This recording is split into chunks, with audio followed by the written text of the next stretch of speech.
Setia Krisnanto dari kelas 12 3. Hari ini saya akan praktek biologi tentang klasifikasi tumbuhan.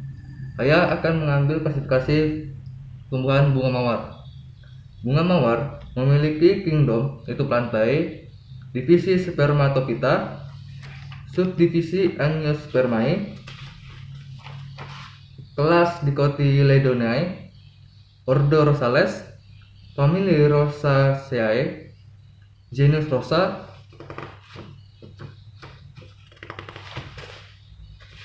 dan spesies Rosa hydroida atau Rosa sp. Kingdom plantae pada bunga mawar terdapat pada daun. Kingdom plantae lebih dikenal dengan tumbuhan ialah salah satu organisme sukariotik multiseluler yang mempunyai dinding sel dan klorofil. Klorofil yaitu zat hijau daun yang fungsinya untuk fotosintesis, yang sehingga tumbuhan mampu membuat makanannya sendiri atau yang sifatnya autotrof. Inilah yang membedakan antara kingdom plantae dan kingdom animalia. Perbedaan lain dari kingdom plantae, tidak bisa bergerak bebas seperti kingdom animalia. Kingdom plantae atau kingdom tumbuhan mempunyai ciri-ciri khusus menjadikan kingdom yang satu ini berbeda dengan kingdom animalia atau kingdom hewan. Ciri-ciri tersebut yaitu sebagai berikut: memiliki pada dinding sel yang tersusun oleh selulosa, mempunyai klorofil yang fungsinya untuk fotosintesis. Karena mempunyai klorofil, oleh karena itu, kingdom plantae atau kingdom tumbuhan yang bersifat autotrof bisa membuat makanan sendiri dengan bantuan cahaya sinar matahari. Ciri yang berikutnya yaitu eukaryot. Berikutnya bersifat multiseluler, dapat menyimpan cadangan makanan dan dalam bentuk amilum atau pati, dapat mengalami pergiliran keturunan dalam siklus hidupnya. Divisi spermatophyta pada bunga mawar terdapat pada biji.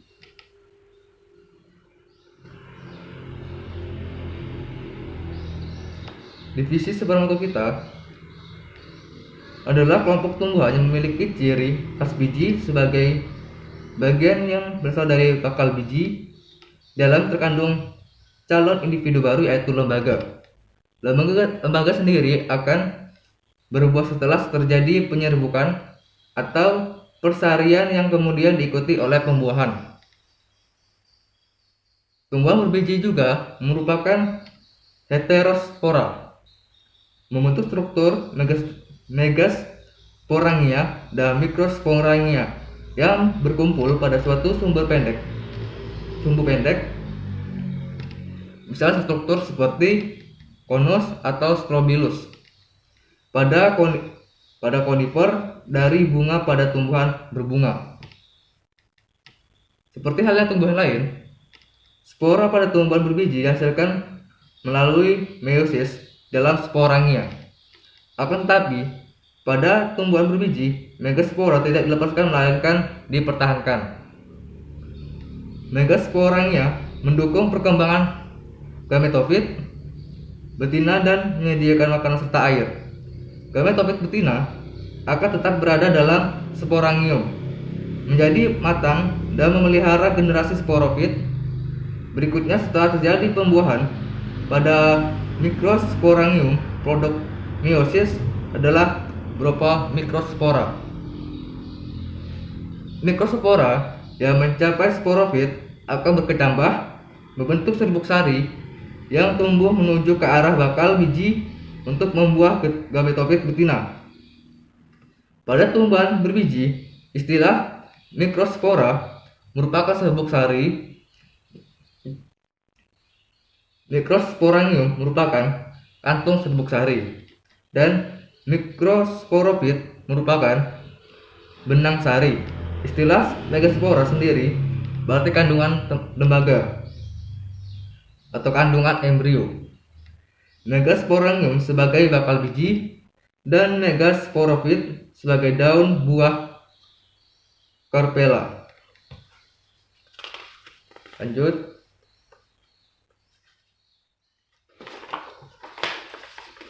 Ciri-ciri pada spermatofita. Secara umum, struktur spermatofita lebih kompleks dibandingkan pakis atau lumut. Yang terdapat pada bunga mawar ini, spermatofitanya lebih kompleks dibandingkan pakis atau lumut. Spermatofita dibedakan oleh satu atau lebih akar batang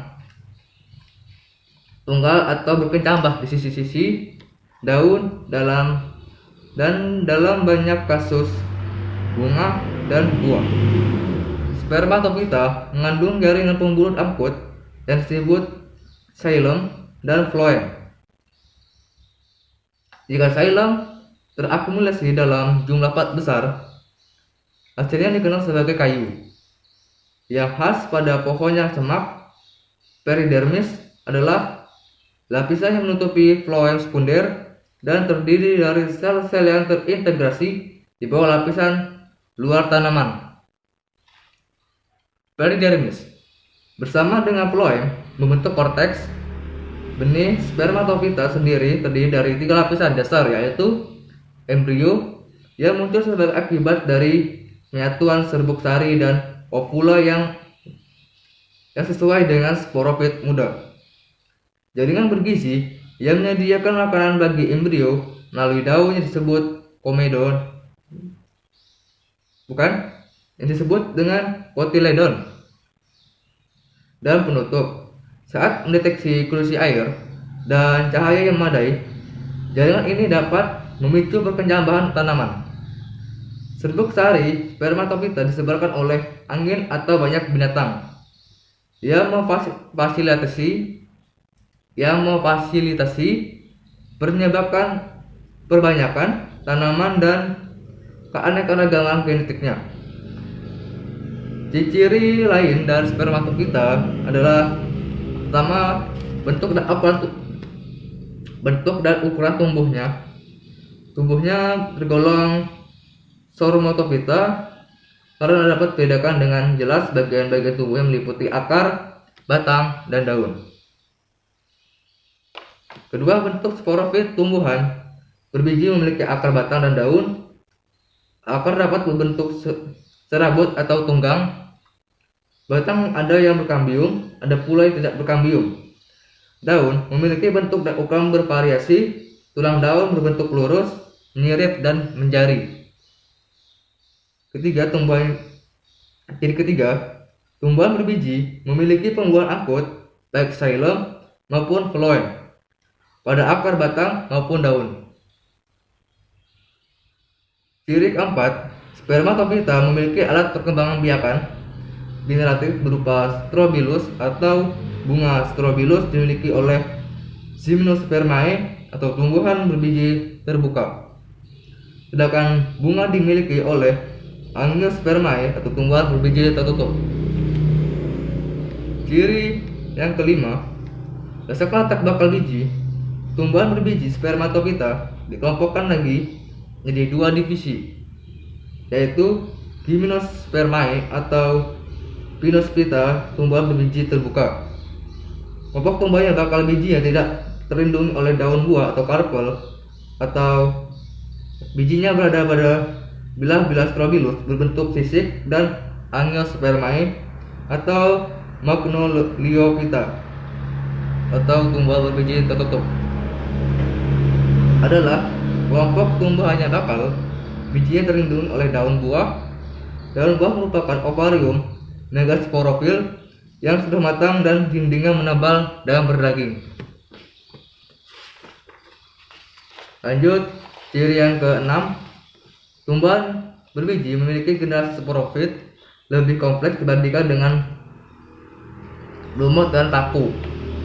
Alat perkembangan yang terdapat pada organ bunga atau kumpulan sporofit akan atau juga berupa strobilus. Sementara itu, pada tumbuhan laku, kumpulan sporofil belum membentuk bunga. Sel kelamin atau gamet, jantan yang berada dalam tubuk sari dan gamet betina berada dalam kantong embrio. Lanjut, ciri yang ketujuh, tubuhnya tersusun dari banyak sel atau yang sifatnya multiseluler dengan ukuran tubuhnya besar atau makroskopis dan mempunyai ketinggian bermacam-macam. Ada panjang, ada pendek.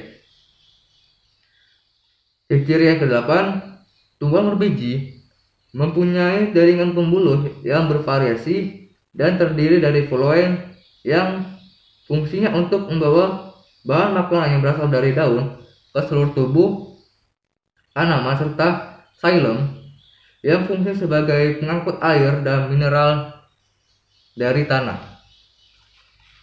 Lanjut, ciri yang ke-9, pada umumnya tumbuhan berbiji atau kecuali tumbuhan parasit yang sifatnya autotrof atau dapat mensintesis makanan tersendiri melalui fotosintesis. Oleh sebab itu, tumbuhan berbiji yaitu organisme fotoautotrof.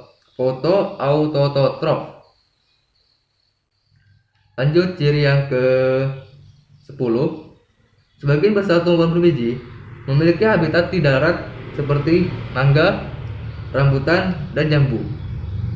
Ada pula tumbuhan berbiji yang hidup mengapung di atas air seperti enceng gondok. Tumbuhan berbiji berkembang biak secara seksual, aseksual, maupun seksual. Subdivisi atau angiospermae. Angiospermae dapat dibedakan menjadi dua, yaitu dikotil dan monokotil.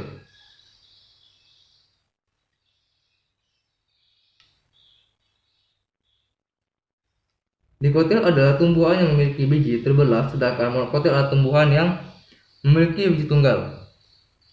Angiospermae mencangkup sebuah tumbuhan mempunyai bunga dan menghasilkan biji tertutup di dalam sebuah karpel.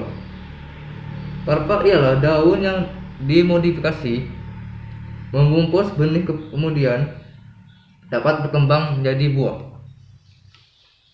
Ciri pada angiospermae antara lain adalah daun umumnya lebar seperti ini, tapi tidak selebar biasanya, tunggal atau majemuk. Habitat berupa pohon seperti bunga mawar ini, herba perdura senap. Terdiri dari batang, bunga, daun, dan akar. Xilem terdiri dari Pharyngeida dan Trachea, belakang seragut, dan tunggang. Bakal biji akan dititik daun buah. Bentuk daunnya pipih dengan tulang daun bermacam-macam. Putik dengan bakal biji dalamnya tidak tampak. Floem dengan sel-sel pengiring. Daun buah berdaging tebal. Jadi pembuahan ganda. Alat reproduksi disebut bunga. Bentuk tulang daun bervariasi, ada yang lurus, menjari, atau menyirip, seperti bunga mawar ini. Biji terlindungi oleh bakal buah. Bentuk bakal tubuh yang bermacam-macam atau bercabang.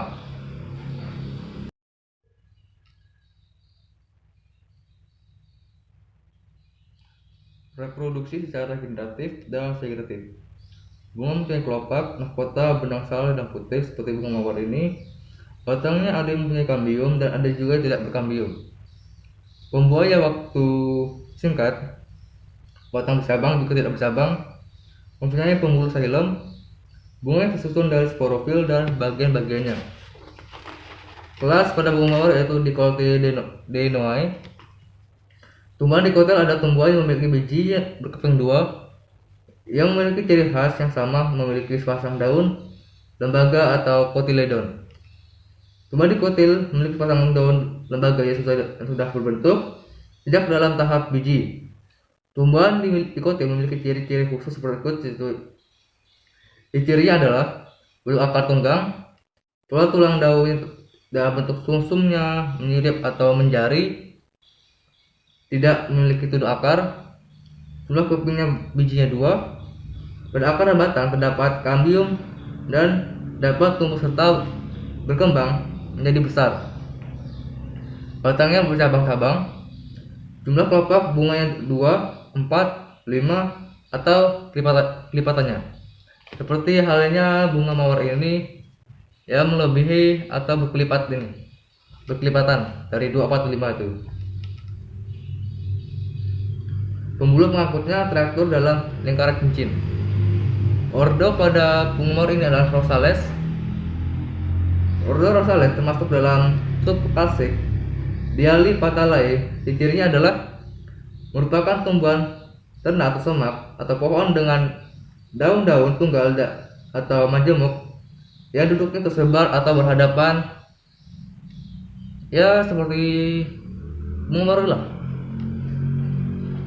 Famili pada bunga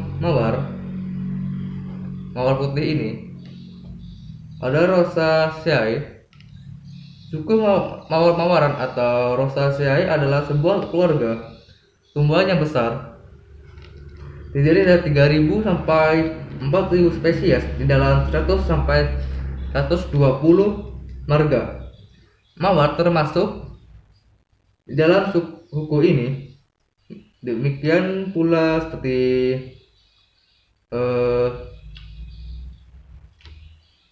halnya tumbuhan lain seperti apel, pir, arbel, plum, persik, ceri, coklat, dan sebagainya. Daun pada suku ini selalu tersusun bersilangan, tersebar, dan biasanya disertai daun penumpu semacam kuncup pada pangkal daun.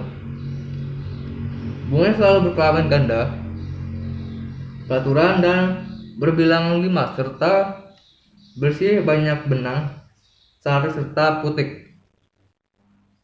Sangat sedikit anggota suku ini yang beracun. Semak kadang-kadang memanjat, berduri atau berduri tempel atau tanpa duri serta memiliki batang berkayu. Akan tetapi semak mawar yang berbunga bisa berbahaya karena pada batangnya terdapat duri-duri tajam yang merupakan pelindung dirinya.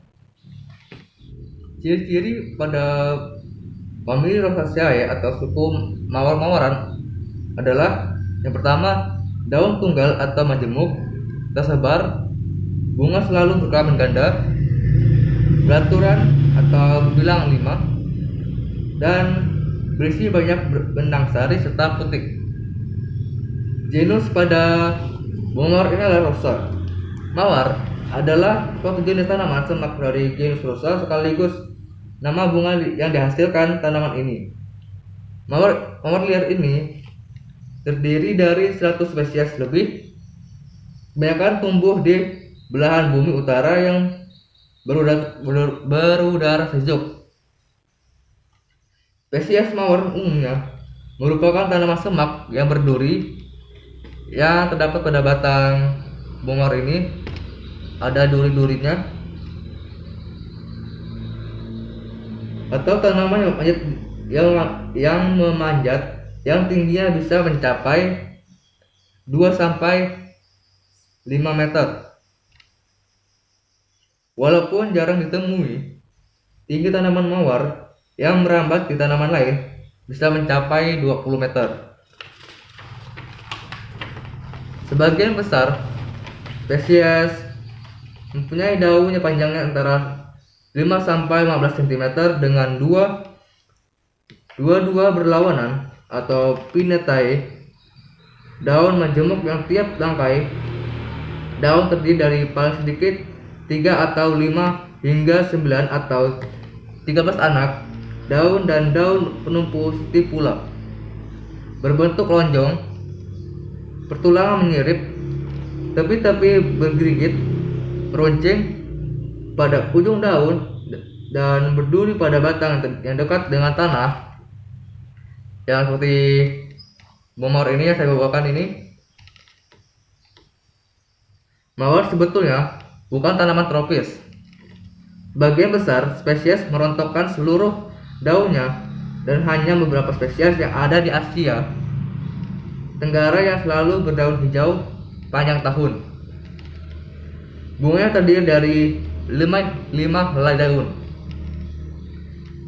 Mahkota dengan perkecualian Rosa sericea yang hanya memiliki 4 helai daun. Mahkota di antara warna yang memiliki oleh mawar adalah putih, merah muda, kuning, dan biru pada beberapa spesies. Ovari berada di bagian bawah daun mahkota dan daun kelopak. Spesies pada bunga mawar ini adalah Rosa hydroida atau Rosa sp. Sekian klasifikasi bunga mawar dari saya. Sekian, terima kasih. Assalamualaikum warahmatullahi wabarakatuh.